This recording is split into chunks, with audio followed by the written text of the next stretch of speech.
Baik, bismillahirrahmanirrahim. Assalamualaikum warahmatullahi wabarakatuh.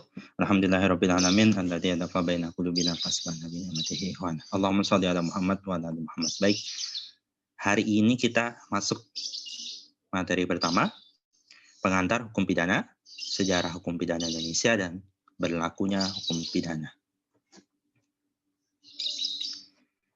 Yang pertama, pengertian hukum pidana. Kita coba mendefinisikan, memberi batasan pengertian dari satu cabang hukum ini. Ya, hukum pidana ini menentukan perbuatan yang dilarang disertai dengan sanksinya.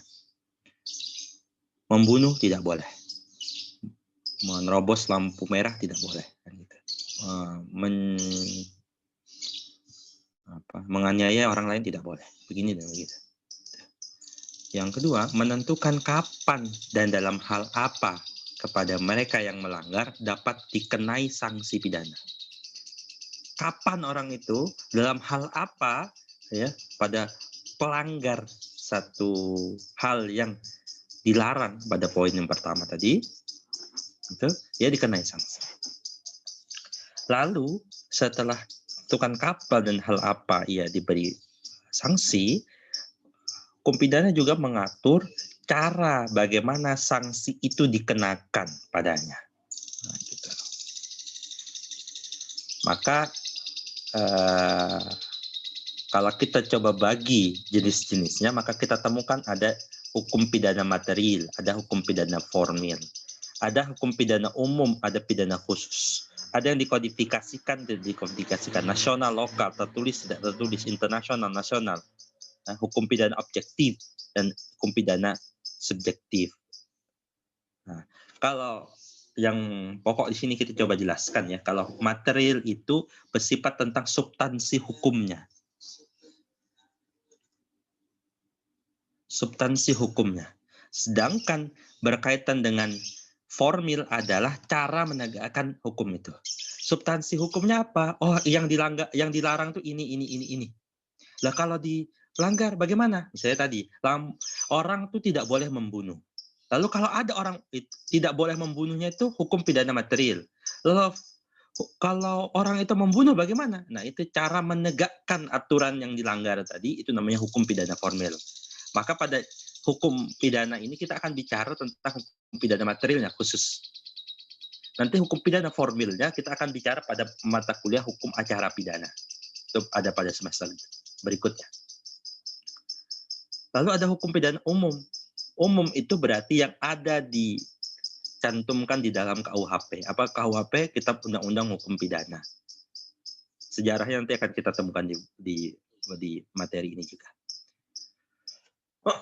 Lalu ada hukum pidana khusus. Apa itu yang dibuat, ya, muncul aturannya di luar yang ada dalam Kitab Undang-Undang Hukum Pidana. Maka kita temukan dikodifikasikan. Hukum pidana Indonesia itu dulu, ya, dikodifikasikan dalam Kitab Undang-Undang Hukum Pidana itu. Ada juga yang modelnya tersebar di aturan-aturan yang lain. Nah, kalau dikodifikasikan itu dijadikan satu, dijadikan kitab undang-undang gitu. Maka kita temukan ada Kitab Undang-Undang Hukum Pidana, ada Kitab Undang-Undang Hukum Acara Pidana, ya, ada Kitab Undang-Undang Hukum Acara Perdata, ada Kitab Undang-Undang Hukum Dagang, Hukum Perdata, gitu, macam-macam. Yang bawah ini nanti saya tidak terlalu fokus saja menjelaskan. Lalu kita lihat fungsi, ya. Kita terbataskan waktu, kita singkat saja ya. Ini overview saja, nanti kita berikan materi-materi yang tambahan, bisa lihat di buku, atau nanti e-book yang diberikan, atau jurnal-jurnal yang diberikan. Fungsi hukum pidana itu, ya, kalau kita lihat di materi ini, adalah melindungi kepentingan hukum. Siapa? Orang, masyarakat, negara, dari perbuatan-perbuatan yang hendak menyerangnya, dengan cara mengancam dengan sanksi berupa pidana, nestapa. Pidana itu artinya hukuman, ke pemberian nestapa, memberian kesusahan gitu, bagi orang lain. Jadi kalau kita bicara dulu ilmu negara, di mata kuliah ilmu negara kan salah satu teorinya kita bernegara itu karena kita berjanji berkumpul menyerahkan mandat, ya, kepada negara. Untuk apa? Salah satunya mengelola agar timbul ketertiban. Kalau orang masing-masing nggak mau ada aturan ya, maka terjadi kekacauan. Ada orang seenak-enaknya, dia bunuh orang lain, dia ampok orang lain yang kuat ya. Kalau kita dulu kenal dengan hukum rimba, kayak di hutan siapa yang kuasa dia yang punya kekuasaan, dia sewenang-wenang pada orang lain. Dibentuk negara untuk apa? Agar tidak terjadi kesewenang-wenangan. Kalau ada orang melanggar aturan, ada yang menegakkan. Siapa? Negara. Makanya ada hukum pidana. Karena dengan demikian, hukum pidana dapat dianggap sebagai ultimum remedium, obat terakhir, cara terakhir ya. Jika hukum lain tidak mampu, ada orang dilarang, dinasihati tidak mau, diberikan teguran tidak mau, maka diberikan pidana.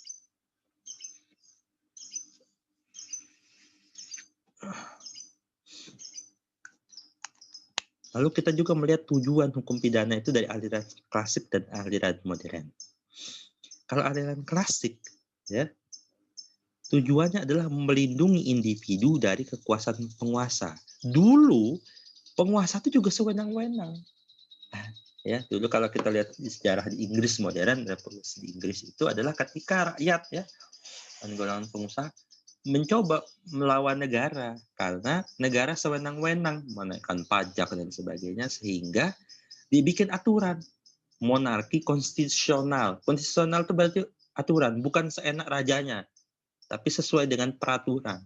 Raja boleh memerintah, tapi juga sesuai dengan aturan. Tuh, aliran klasik kita temukan itu. Lalu kita coba temukan aliran modern. Tujuan hukum pidananya itu melindungi individu masyarakat dari kejahatan. Lalu kita temukan hukum pidana material di Indonesia. Sumbernya adalah Kitab Undang-Undang Hukum Pidana tadi, kodifikasi. Berlaku di Indonesia ya dalam konteks negara Indonesia berlaku 1946 setelah kemerdekaan kita ya. Dasar pemberlakuannya apa? Undang-Undang Nomor 1 tahun 1946. Lalu kita tarik sejarahnya merupakan warisan kolonial Belanda yang diberlakukan di Indonesia sejak 1 Januari 1918. Lalu kita temukan juga hukum pidana khusus ya, hukum lain yang di luar hukum pidana umum tadi di Undang-Undang KUHP, kita temukan di undang-undang yang dibuat oleh Republik Indonesia, misalnya Undang-Undang Tipikor, Undang-Undang Korupsi, Undang-Undang Lalu Lintas, Narkotika, Psikotropika, Terorisme, dan lain sebagainya. Banyak. Nanti kita juga akan ada mata kuliah sendiri tentang hukum pidana khusus. Apa yang diatur dalam hukum pidana material? Kita pisahkan dulu dengan hukum pidana formil ya. Ini bicara tentang hukum pidana formil. Kita bicara tentang tindak pidananya yang pertama. Apa sih yang dilarang tadi? Mana yang tidak boleh dilakukan? Ini tindak pidananya. Nanti akan kita bicara tentang materi sebelum. Setelahnya ini ada delik ya. Kita bicara tentang unsur delik dan sebagainya. Juga ada bicara tentang sanksi pidananya. Apa sih yang hukuman yang diberikan? Lalu kita juga akan bicara tentang pertanggungjawaban pidana. Nah, apa maksud dengan pertanggungjawaban pidana? Kita temukan dalam materi selanjutnya, insya Allah. Jadi 3 ini pokok yang akan kita bahas dalam 1 semester ke depan. Tidak pidana ini nanti akan kita coba jabarkan pidana-pidana tertentu. Tidak kita bahas seluruhnya kitab undang-undang hukum pidana karena banyak, tidak cukup waktunya. Nanti kan kita tetap munculkan misalnya tidak pidana terhadap jiwa, terhadap harta. Nanti kita coba sampaikan, terutama yang penting, ya, terutama yang sering muncul di dalam masyarakat. Minimal teman-teman sarjana hukum nanti tahu secara gambaran umumnya kalau ada tindak pidana pencurian itu bagaimana, perampokan itu yang dimaksud seperti apa, ya yang disebut dengan penipuan itu apa, penggelapan itu apa, ya macam-macam begitulah ya. Nanti agar kita bisa bisa sedikit memahami secara utuh perkara itu tidak sepotong. Ada kan pembunuhan. Oh, kok pelakunya dibebaskan? Oh, kok dia lepas dari tuntutan jaksa? Oh, kenapa dia ditahan? Kenapa dia yang ini ditangkap juga? Oh, kenapa begini dan begitu? Nah, kita bisa beri gambaran umumnya. Itu kita temukan dalam mata kuliah ini, insya Allah.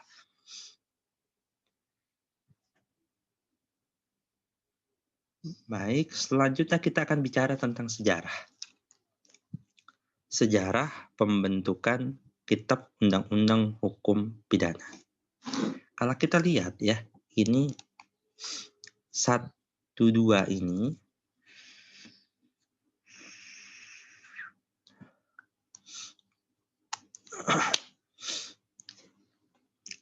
ini sebenarnya terjadi awalnya ya, ada di Belanda. Lalu ada namanya kode penal yang melakukan kodifikasi pertama itu Prancis. Loh kok kita kan dijajah Belanda kok ngomongin Prancis. Dulu Belanda sempat ya dijajah Prancis. Nah, sempat itu lalu terbentuk namanya Wetboek van Strafrecht di Belanda ya. Kitab Undang-Undang Wetboek ya van Strafrecht Netherlands. Van Strafrecht ini hukum pidana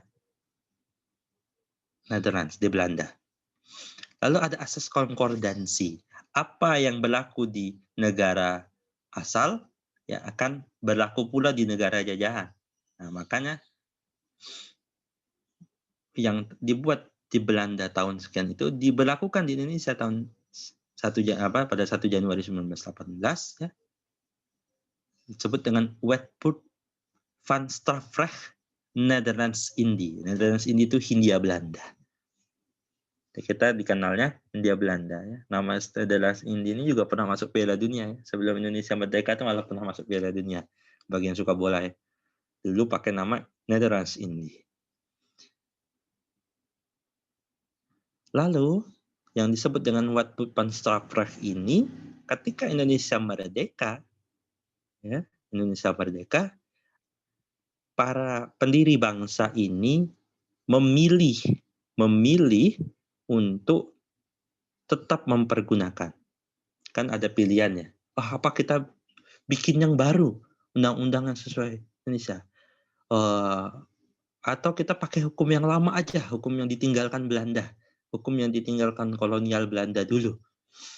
Nah, setelah ada musyawarah, ada diskusi itu, salah satu pilihannya akhirnya menetapkan tetap mempergunakan Wetboek van Strafrecht. Nanti akan saya jelaskan lebih lanjut pada video selanjutnya. Kita cukup sampai di sini dulu. Wetboek van Strafrecht diterapkan di Indonesia. Salah satu analisisnya dulu adalah karena Indonesia itu baru merdeka. Urusannya banyak sekali harus disiapkan. Tidak jangan sampai habis waktunya untuk menyusun ini. Wah, susunannya tebal sekali ya, kitab undang-undang hukum pidana. Nah itu jadi diberlakukan. Lalu pada 1958 itu diberlakukan untuk seluruh wilayah Indonesia. Cukup di sini dulu. Videonya saya bikin singkat biar bisa ditelaah dulu. Nanti kita akan ketemu lagi pada video selanjutnya. Terima kasih. Assalamualaikum warahmatullahi wabarakatuh.